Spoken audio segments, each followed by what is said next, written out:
오늘 함께 나눌 주제는 사람들이 교회를 떠나는 원인과 그 대책은 무엇인가라는 것입니다. 요즘에 가나안 성도란 말이 유행입니다. 이 가나안 성도라는 것은 교회를 안 나가는 성도를 말하는데, 안 나가 이 말을 거꾸로 하면 가나안이 된다는 말에서 유래한 새로운 말입니다. 지난 20년간의 급격한 교인 감소 증세를 고려한다면 교회를 떠난 사람은 한국 교회의 경우에 대략 100만 명 이상이며 앞으로도 계속해서 증가할 것이라는 전망입니다. 한국 교인들의 교회를 향한 열심은 세계 최고 수준입니다. 그럼에도 불구하고 이 가나안 성도들을 살펴보면 교회 생활을 오래 하신 분들이 의외로 많습니다. 바꿔 말하면 오랜 교회 생활이 성도들을 실망시키거나 지치게 만들고 낙심케 한다는 것입니다.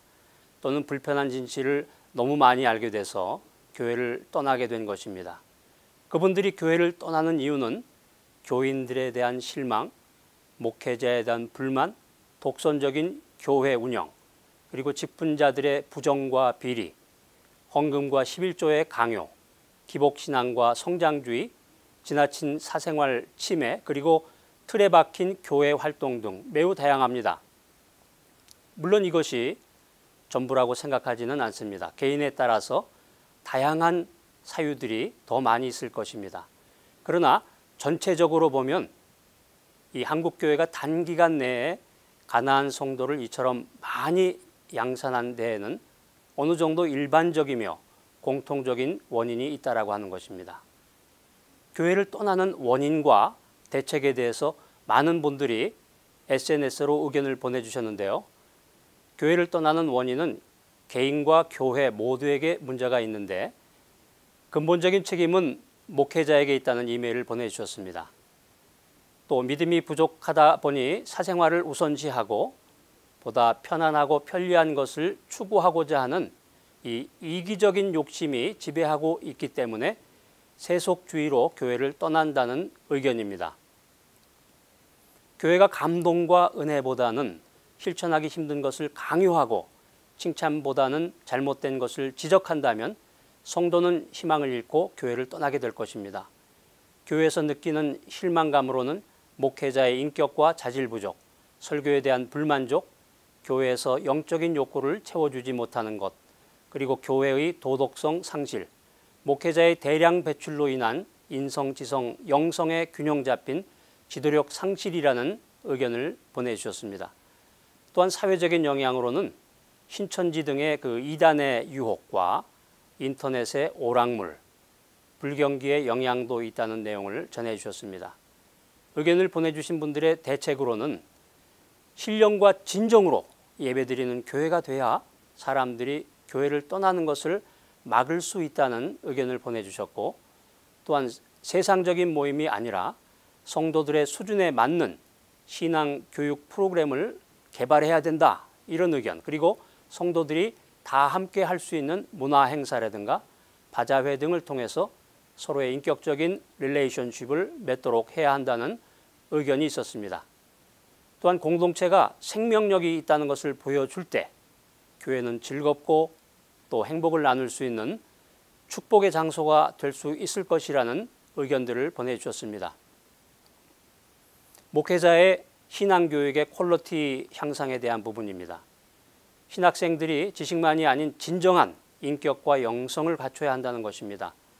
신학교 교육 커리큘럼에서 말씀에 대한 깊은 이해와 수준 높은 신학교육, 성령 충만한 영성훈련 등을 통해서 소통하고 겸손한 리더의 성품이 되는 과정을 배워야 한다는 의견입니다.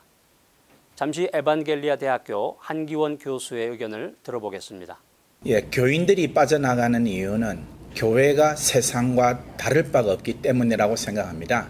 교회와도 세상에서 보는 것과 똑같은 것을 봅니다.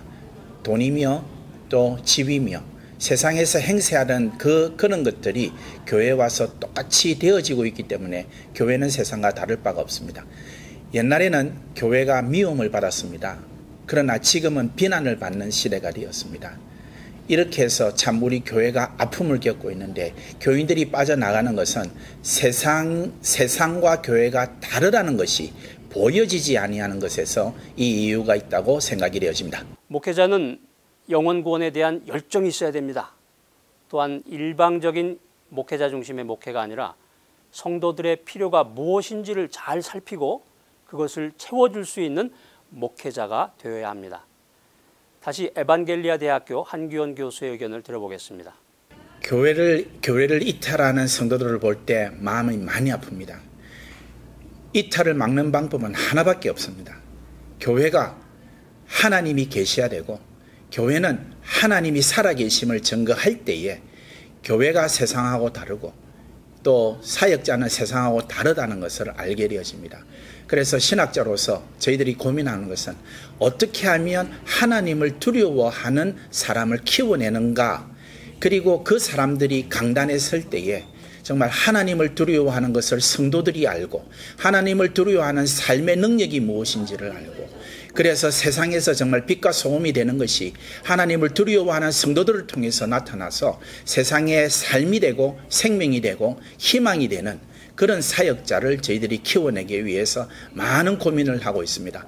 사람들이 세상의 유혹을 받아서 교회를 떠나지만 더 결정적인 이유는 교회가 준 상처가 너무 크다는 것입니다. 모이기를 피하는 어떤 사람들의 습관과 같이 하지 말고 오직 권하여 그날이 가까움을 볼수록 더욱 그리하자라는 히브리서 말씀처럼 교회를 떠나는 것이 좋은 일도 아니고 결코 권할 일도 아닙니다. 또한 이를 정당화하거나 미화해서도 안 됩니다. 다만 그 원인이 무엇인지를 이성적으로 직시하고 문제의 본질을 바르게 이해하며 대책이 있다면 그것이 과연 무엇인지 함께 지혜를 모아야 할 것입니다. 우리는 교회들이 타락하고 무너지고 있는 이 어두운 시대를 살고 있습니다. 때로는 짐이 너무 무겁고 실망과 낙심이 우리를 매우 힘들게 합니다. 하지만 우리 모두는 사도 바울처럼 복음의 빚진 자들이며 소망과 믿음의 비밀을 함께 나누는 하늘의 복을 받은 사람들입니다. 교회를 떠나는 것보다 더욱 어려운 일은 교회에 남는 것입니다. 날선 비판과 이유 있는 변명의 이 혼재 속에서 제자들마저 교회를 떠날 수는 없습니다. 교회의 외형적인 크기보다는 성경이 가르치는 바른 교회를 이루는 것이 중요하며 마지막까지 남아서 믿음의 순결을 지키는 그루터기가 되는 것이 더욱 중요합니다. 신자들 한 사람 한 사람이 바로 그리스도의 몸인 교회이기 때문입니다. 따라서 나그네된 삶을 사는 동안에 부족하지만 주님 안에서 사랑으로 서로 붙들어 주어야 합니다. 그리고 바른 교회를 세우는 일이라면 언제든지 나서겠다는 이 의지와 각오로 새로운 마음으로 기도하며 주님의 뜻을 구해야 할 때입니다. 그래서 이런 작은 다짐들이 모아지고 열매를 맺어서 그리스도의 향기를 이웃들과 풍성하게 나눌 수 있게 되었으면 좋겠습니다. 예수님은 오늘도 변함없이 당신의 사랑하는 제자들에게 이렇게 묻고 계십니다. 너희도 가려느냐? 이상 뉴스룸에서 손동원이었습니다.